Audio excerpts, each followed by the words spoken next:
Have you ever noticed that you can know something is good for you and still resist it? You know peace is healthier than chaos. You know regulation is better than reaction. You know communication is better than shutdown. And you know healing matters. And yet part of you still wants to go back to the old pattern. The anger, the isolation, the hypervigilance, the control, the emotional armor, the I'm fine when you are absolutely not fine. And that is because your brain and nervous system are doing what they were trained to do: protect the familiar. And sometimes the familiar is not healthy, it is just known. Here's the first thing you need to understand: your brain is not primarily designed to make you happy, not by any means. It is designed to keep you alive. That means your nervous system will often choose familiar discomfort over unfamiliar peace. Why? Because familiar feels predictable. Even if the old pattern is costing you your sleep, your relationships, your emotional control, your health, or your peace, your brain may still label it as safe because it knows how to survive there. This is why someone can say, I want to change, but their body says, absolutely not. We have survived this way for years. Why are we changing the plan now? And that is the internal conflict. The conscious mind wants growth. The survival brain wants predictability, and predictability can feel safer than transformation. So let's talk about the reticular activating system. That is the part of the brain's arousal and attention system. It helps regulate wakefulness, alertness, and what information rises into conscious awareness. In simple terms, it helps your brain decide what to notice and what to ignore. Think of it like your brain's internal bouncer.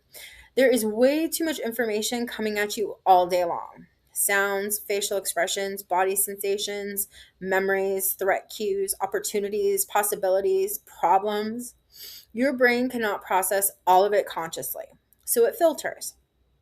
And here's where this gets powerful. Your RAS, as it's known, tends to prioritize what your brain believes is important, familiar, and emotionally charged or connected to your survival. So, if your system is trained to look for danger, disrespect, rejection, betrayal, failure, or threat, guess what it keeps finding? Danger, disrespect, rejection, betrayal, failure, and threat. Not because the world is always attacking you. I know that sounds crazy, right? But because your brain has been trained to scan for it. It's like when you buy a yellow car and all you see are yellow cars, right? So this is conditioning. And for warriors, veterans, first responders, or people who have lived through trauma, the RAS may become highly tuned toward threat detection. It may scan the room, the tone of voice, the silence, the body language, the exits, the energy, the shift in someone's face.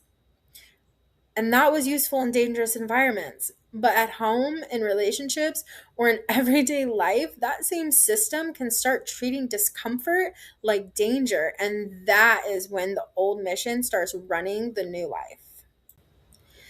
And here's the crazy part about our brain. When you start changing, your brain may not immediately celebrate, not by any means. It may push back because change requires uncertainty, and uncertainty can feel like danger to a nervous system that has survived through control, readiness, and prediction. So when you begin practicing peace, stillness, emotional honesty, boundaries, forgiveness, trust, or vulnerability, oh well, your nervous system may say, nope, too exposed, abort mission. When you stop reacting in anger, part of you may feel powerless. When you stop isolating, part of you may feel unsafe. When you stop needing chaos, part of you most definitely will feel bored, restless, or even suspicious. And when you start becoming a calmer version of yourself, part of your identity may panic, will most definitely panic, because the old self may ask, if I am not the fighter, the fixer, the protector, the one who stays ready, the one who never needs anyone, then who am I? And that question is where the deeper work begins. Now, here's the good news. Your brain can change, and this is called neuroplasticity. Neuroplasticity is the nervous system's ability to reorganize its structure, function, and connections in response to experiencing, learning, and repeated stimuli. That means your current patterns are not a life sentence, thank Jesus, but they are trained pathways. And trained pathways do not disappear just because you had one breakthrough, one good journal session, or one peaceful weekend. That would be nice though, right? Like, dear nervous system, I did one breathwork session and bought a new notebook. Please stop acting feral. If only. But unfortunately, that's not how the brain works. The brain changes through repetition. You have to rehearse the new response enough times that your system begins to recognize it as available, familiar, and eventually safe. That is why in Warrior Reset, we do not just talk about change, we train it. You practice regulation when you are calm so you can access it when you are triggered.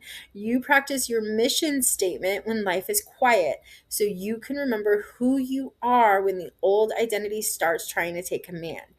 And you practice the new self before the new self feels natural. Because peace does not become familiar through wishing, peace becomes familiar through repetition. Now, let's bring in the deeper psychology. Carl Jung taught that we all have parts of ourselves we reject, suppress, deny, or push into the unconscious.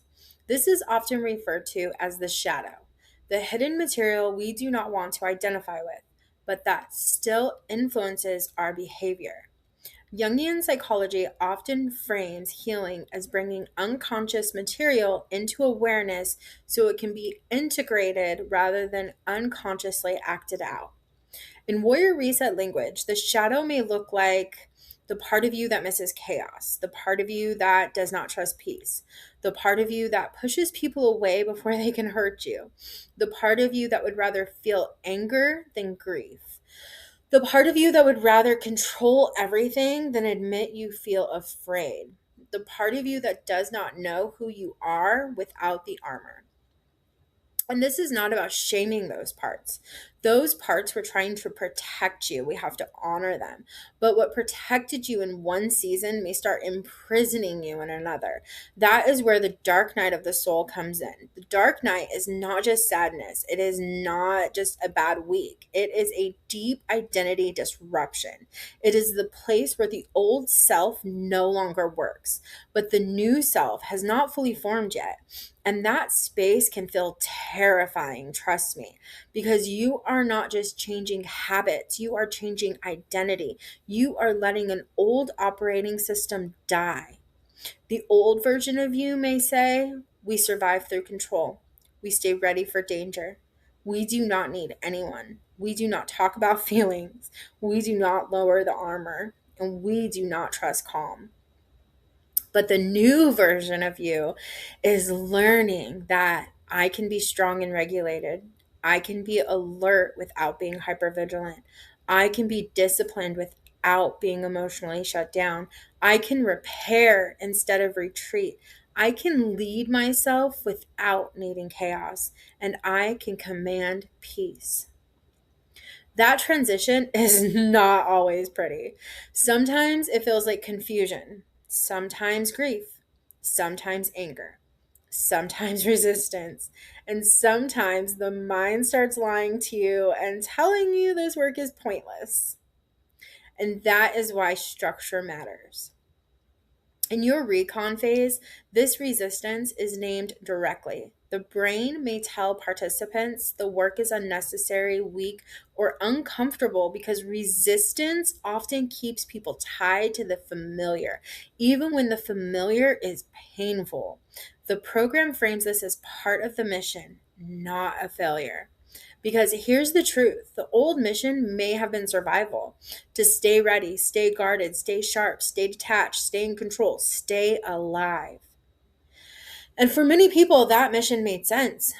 But now the mission has changed. The new mission is not to destroy the warrior, the new mission is to refine the warrior. You do not lose your edge by finding peace. I say this always. You learn how to command it. And this is why we created the personal mission statement. Because when your brain is under stress, it will often default to the old mission, the old patterns, the old identity, the old reaction, the old defense, the old survival skills. And your personal mission statement gives your nervous system a new command. It tells your mind, this is who I am becoming. Not who I was, not who trauma trained me to be, not who anger tells me I am, not who shame says I am, not who survival mode created. Who I am becoming now. In the recon phase, the personal mission statement is described as the participant's North Star and brings them back to the question, who am I becoming now? It is not about returning to the person you were before. It is about forging a new identity that integrates experience while reclaiming agency. And that is powerful, so powerful, because identity leads behavior. If I believe I am someone who always reacts, I will react. If I believe I am someone who cannot change, I will look for evidence that change is impossible. If I believe I am broken, I will keep living under that command. But if I begin rehearsing, I am a regulated leader. I pause before I respond. I repair what I damage. I do not confuse chaos with purpose. I can feel discomfort without obeying it. I am not my reaction. I am the one in command. Now I am giving my brain new instructions. And over time, through repetition, my nervous system starts learning this is the new mission. And that is why mental rehearsal, visualization, identity statements, and daily practice matter. Not because we are pretending, because the brain learns through repetition. The nervous system needs practice before pressure. You do not wait until the middle of a crisis to learn regulation. You train regulation before the crisis. You do not wait until you are triggered to decide who you want to be. You rehearse who you are becoming before the old pattern tries to take over. This is why athletes rehearse. This is why military teams drill. This is why performers practice. This is why emergency responders train scenarios before the emergency happens. Under pressure, you do not rise to your intentions. You fall back on your training. So the question becomes, what have you trained? Have you trained shutdown? Have you trained rage? Have you trained avoidance? Have you trained self abandonment? Have you trained scanning for threat? Have you trained expecting betrayal? No shame, just data, because now we train something new. In Warrior Reset, we train peace like a tactical skill. We train regulation. We train self leadership. We train emotional command. We train repair. We train purpose. And we train the new identity until the body starts to believe it. The program direction already names this clearly. Warrior Reset is not about curing PTSD or pretending the past did not happen. It is about building a new internal chain of command through regulation, identity work, relationship repair, and purpose. Now, here is your practice. Take your personal mission statement and read it slowly, not like homework, like a direct order you are giving your nervous system. Then ask yourself, who am I becoming? How does that version of me breathe? How does that version of me respond under pressure? How does that version of me speak to the people I love? How does that version of me handle anger? How does that version of me repair damage? And how does that version of me walk into a room? Also, how does that version of me stand when peace feels unfamiliar? Now close your eyes for a moment. See yourself in a situation where the old pattern usually takes over. Maybe someone criticizes you. Maybe your partner's tone changes. Maybe you feel ignored. Maybe silence gets loud. Maybe your body starts scanning for danger. Maybe anger rises. Now rehearse the new command. Feet on the floor. Exhale slowly. Relax the jaw. Lower the shoulders. Notice the room. Name the pattern. This is discomfort, not danger. This is a trigger, not a command. This is old wiring, not my identity. I regulate before I respond. I am becoming someone who leads myself. That is the work. Not perfection, repetition. Not pretending you are calm, training calm until it becomes accessible. Your brain may resist change because change is unfamiliar. Your nervous system may resist peace because peace was never trained. Your old identity may resist growth because it thinks survival is still the mission. But resistance does not mean stop. Resistance means you found the edge of the old operating system. This is where the reset begins. You are not broken, you are conditioned, and conditioning can be retrained. The old mission kept you alive. The new mission teaches you how to live. So come back to your mission statement, rehearse who you are becoming, practice the new response before life tests you, because peace is not something you stumble into. Peace is something you train. And in this program, we do not wait for the old self to disappear. We take command.